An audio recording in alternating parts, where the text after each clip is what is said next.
I had a chat with Dianne. She said she was at the bar drinking with Nick at the time of the murder. We need to confirm her story. Let's talk to Nick at the diner. Very well, Agent Morgan. I have to head back to the department and clear up some paperwork. Go with Emily to the A&G diner. Okay, then. I'll show you the way. The diner's open from 9 to 2100. Just as we suspected, Zach.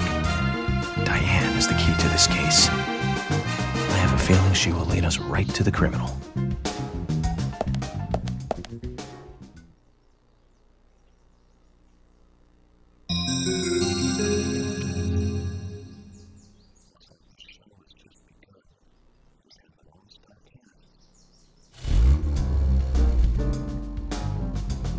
Emily, do you know a man named Forrest Kaysen? Kaysen? Yes, I know him. The sapling salesman, right? He always uses strange comparisons when he talks. I'd like to know more about him. What does he do when he comes to town? He's a salesman, so I guess he sells things? Maybe he comes on vacation. We haven't seen many tourists recently, but he comes pretty often. Is that all? Well, now that you mention it, he seems quite friendly with the Ingrams, with Isaac and Isaiah. Maybe you should ask them about Kaysen. Okay, I will.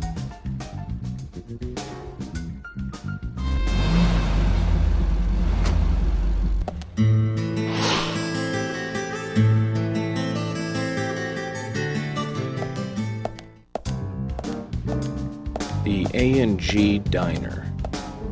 Wonder what the A and G stand for. Any ideas, Emily? Nope, I don't know either. Air and gravity, perhaps? Access and games? Aliens and Godzilla? Who knows? Is it important to know? Why don't you just ask Nick? But first, I need to eat. I wonder what's good here.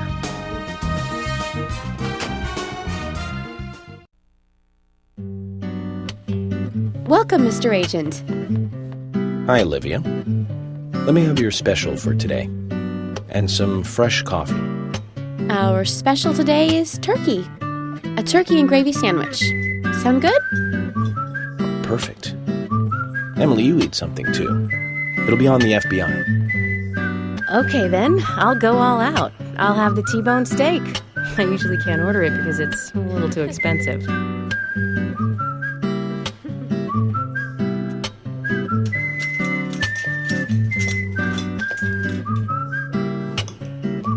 Mrs. Olivia Cormack, I am here for Mr. Stewart's lunch. If it is ready, I'd thank you a bunch. Yes, of course. Just a moment. Here you go. The usual. 1 turkey, strawberry jam, and cereal sandwich. Sounds like the sinner's sandwich. Self-inflicted punishment to atone for past sins. He's setting an example. Mr. Francis York Morgan, you should try this wonderful lunch. It's more than a delicious, tasty crunch. So says Mr. Stewart. No, that's fine. I've just ordered my own lunch.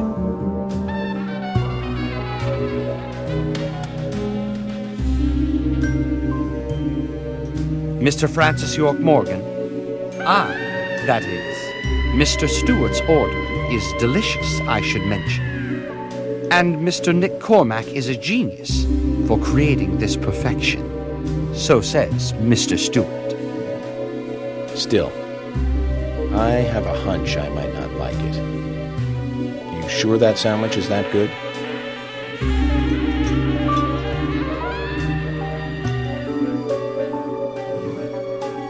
Mr. Francis York Morgan, making decisions based on intuitions is always a sign of bad FBI agents. So says Mr. Stewart. Harry, you're right. I'll give it a try.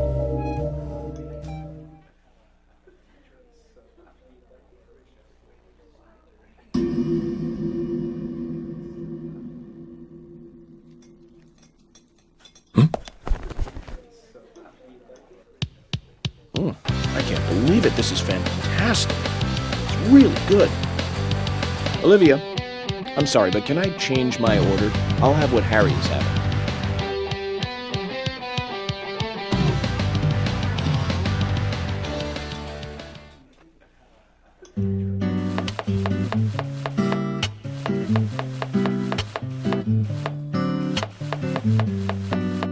Nick and Dianne. They hardly make the perfect couple, do they?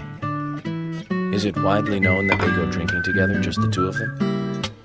To be honest, I don't pay attention to these things. Not into local gossip? Well, when I moved here, I was still in high school, and I kept wearing the same wild clothes from my school in Seattle. I was young back then. And before I knew it, there were rumors all over the school. She'll screw anyone. That's what they said. Totally unfounded, of course. Anyway, after that, I just sort of chose not to really trust gossip.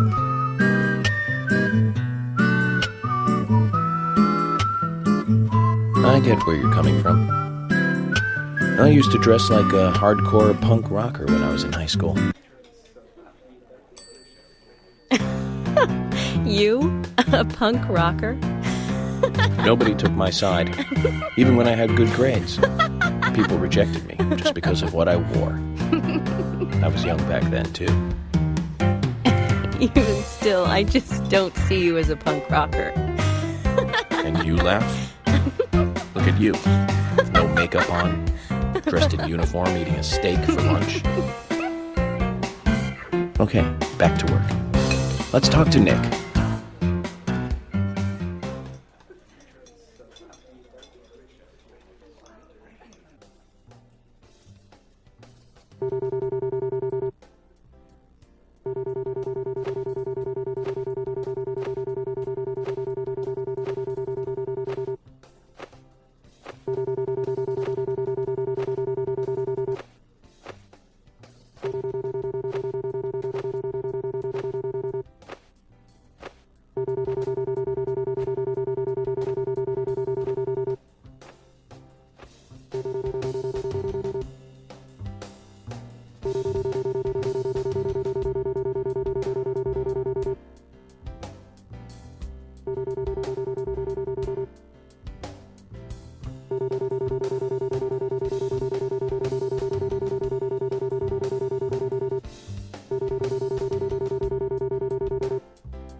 There's something I'd like to confirm with you, Olivia, if that's okay.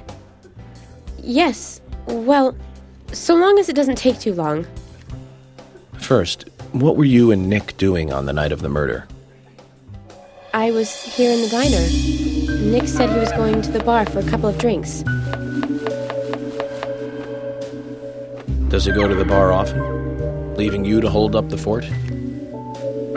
Yes. He says he enjoys the conversation with Dianne.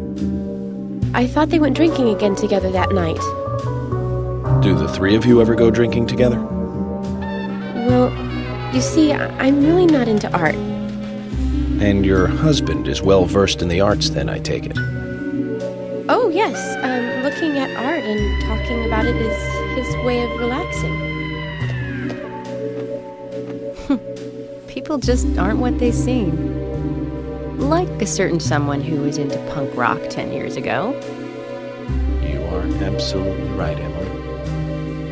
But you can be an art lover and a liar at the same time. One more thing, Olivia. You just said that you aren't interested in art. That's right.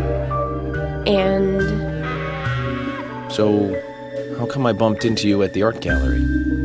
Didn't seem like Nick brought you there. You were there alone. I like trees, is the thing. That's why I went there. Surely you'd be better off in the forest rather than an art gallery then. I think you went to the gallery not to see trees, but to see Dianne, right? You don't want to answer? Or perhaps this isn't the right place to ask. Meet me in the backyard. You can get there from the parking lot. I'll wait for you there for an hour after we close up.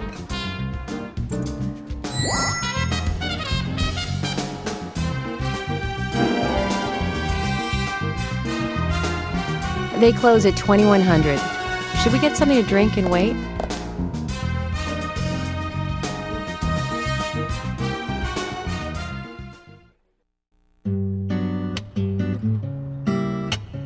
Agent York, what do we do now?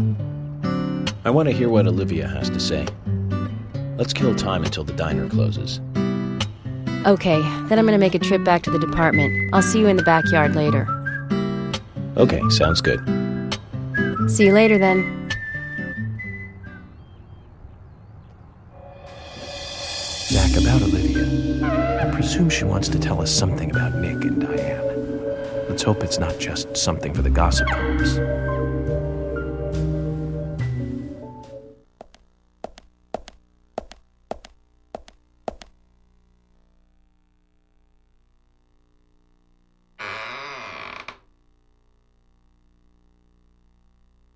Mind if I ask you a couple of questions? I've got nothing to say.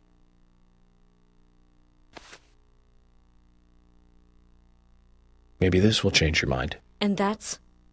Anna's diary. Let me read you a part that I find very interesting. Dear Diary, today's the day of the ceremony, and I'm a little nervous about it. Any idea what this ceremony is? No idea. Okay. What about these, then? He doesn't let anything slip. I'm really worried about Becky. Delivery man Q won't be able to protect Becky. Your name twice. An unnamed he, and then this delivery man Q. You don't want to talk? Or are you too scared to talk? Stupid cops. Just leave me alone. Zach, this is a problem. How can we get her to open up? Maybe we should start with the easy one and look into delivery man Q.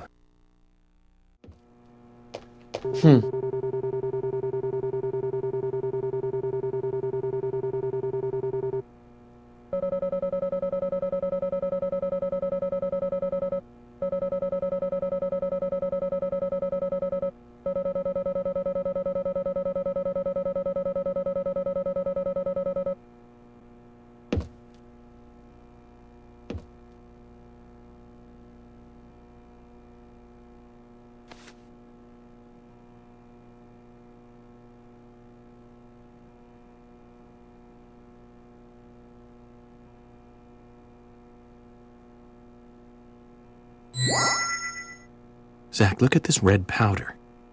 This must be what delivery man Q was transporting.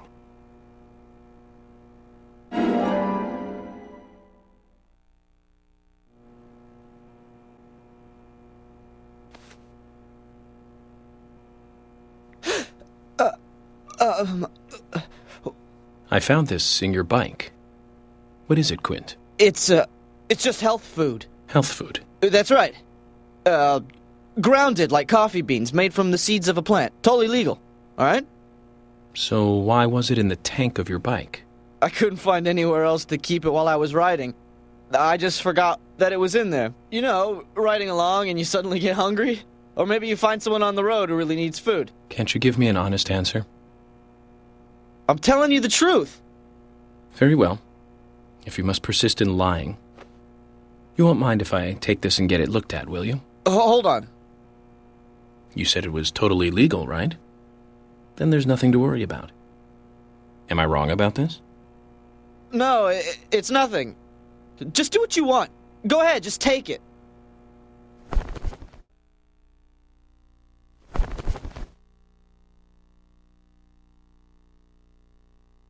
Where'd you get that? Quint's trailer. He's delivery man Q, isn't he? You don't have to hide it any longer. I'm on your side. Will you tell me everything you know?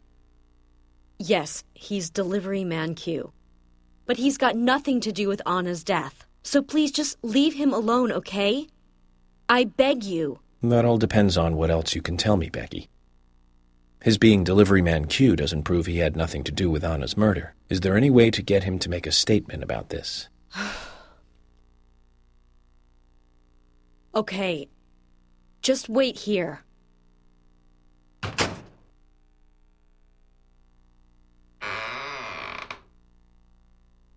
Give this to Quint and tell him I can't accept it.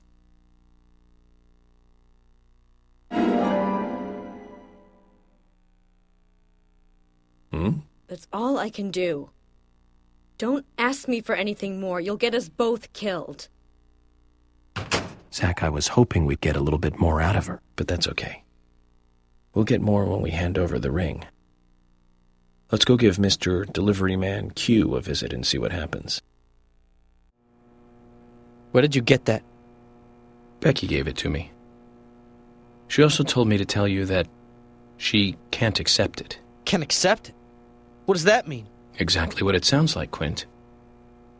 I think she was extremely worried about you. I'm just guessing, but she's been giving you the plants to make the red powder, hasn't she? Then you rode your bike out of town.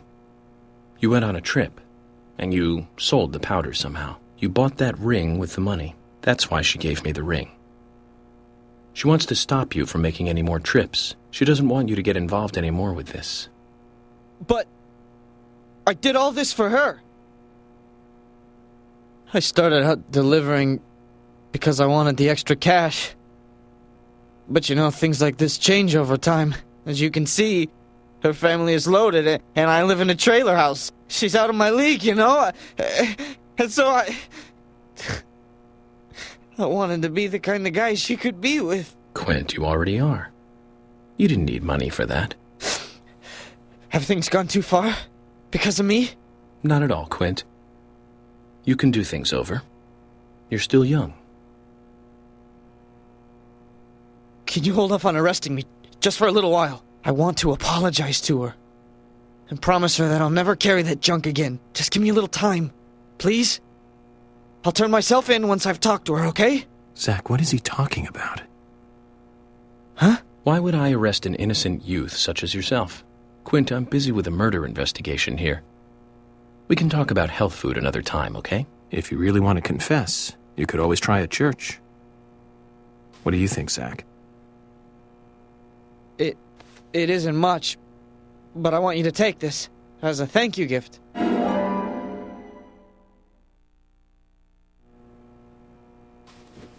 Zach, another young life saved. Good job.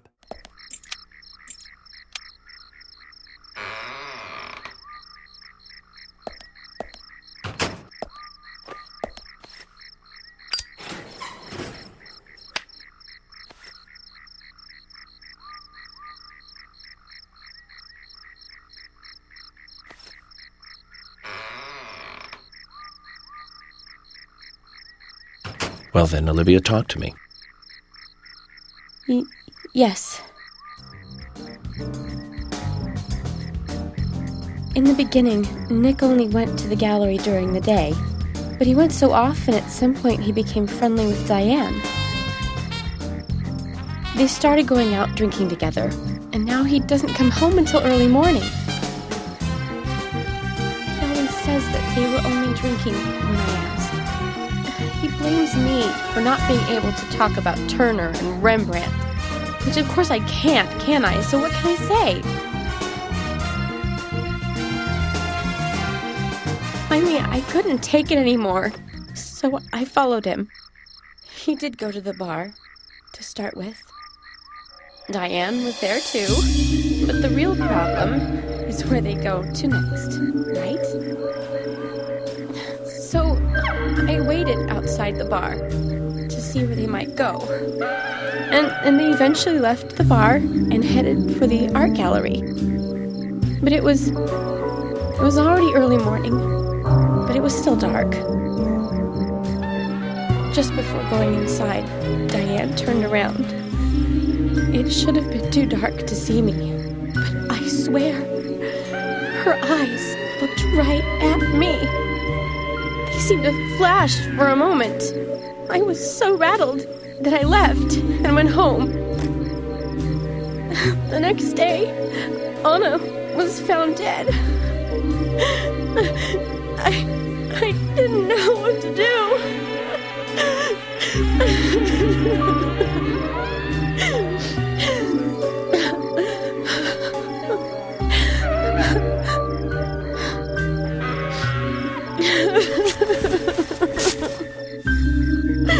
I went to the gallery to talk with Dianne about it, to confront her. But once I was there, I couldn't find the courage to go through with it. Then I saw you there, and I just felt I had to go home. Nick has been seeing Dianne every night recently. He just left for tonight, too. I really don't know what to do.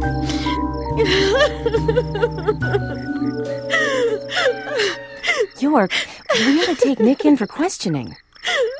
No, not yet. This alone isn't enough. Emily, answer me. This is Emily. Agent York is with me, too. I've just received word from Thomas at the Sheriff's Department. Something has happened at Becky's house. He was called in by Quinn, but he wasn't making any sense. We have no further details. I've sent Thomas over there. Can you go back him up? Yes, sir. One other thing. It sounded like he said, Raincoat Killer. This may well be related to the murder case. Take all due precautions. No! It couldn't be! Nick? Oh, please, no! What can I do? Nick! Olivia, calm down. Emily, take care of Olivia. I'm heading over to Becky's. She lives in the big house over by the lake. Hurry! Just hope this isn't anything serious. Damn it, Zach. We may have screwed up during